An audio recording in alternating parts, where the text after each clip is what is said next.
Hello, I am Nikhil. I am Prabhanshu. And this is our electrical lab report on recording the frequency response and phase response of two sensors. Piezoelectric and photodiode. I will explain the circuit diagram for the piezoelectric part. These two are connected with the signal generator. This with the oscilloscope. This is the speaker. And then the piezoelectric material attached to the speaker, which is connected to the oscilloscope on the breadboard. These two are connected to the signal generator. These are the speaker connections. And these two are connected with the piezoelectric material here on the speaker. And let's see the reading.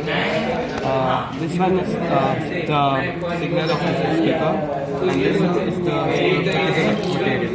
I will be changing the frequency to see the variation in VPP of C2 and C1. So it's 800 Hz right now. Now it's 900, 1000. You can see the change. 2000, 3000. See the variation. 4000. Hello, now I am going to explain the circuit diagram and the circuit connections of the photodiode assignment. So this is the circuit diagram of the photodiode part. First, the signal is generated by an external generator and fed through the LED, which is going through the 330 ohm resistor and back to the signal generator. We are gonna use the oscilloscope probes to check the voltage across the 330 ohm resistor. The light generated by the LED is shown onto the photodiode, and this photodiode is connected in reverse bias by an external source. And this is connected to a 10k ohm resistor, which is and this 10 kilo ohm resistor, across it the voltage is captured to the oscilloscope. Now here is this connected circuit. These two are from the signal generator, the LED, the photodiode, the 330 ohm resistor, the 10k ohm resistor, the external voltage. And it is important to keep these two parallel so that the maximum amount of light generated by this falls onto the photodiode. And this is make sure that this is in the reverse bias. Now let's see at the signal generator.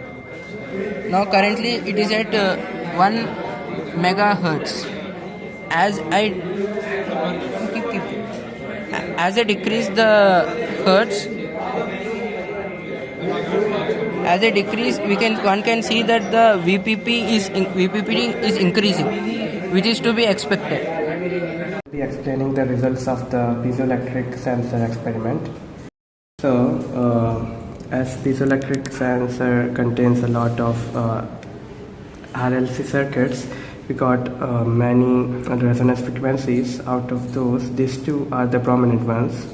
For them, we got the frequency width, which is 357.14 for the first one and 857.143 Hz for the second one.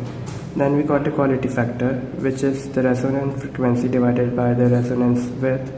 For Q1, the Q1 is 5.04, Q2 is 2.79.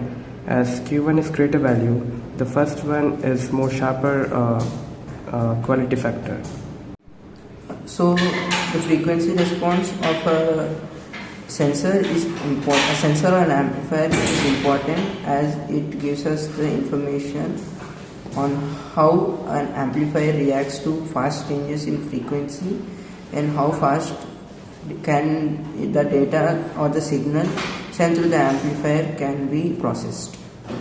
Now I am going to explain the photodiodes experiments, results and inferences.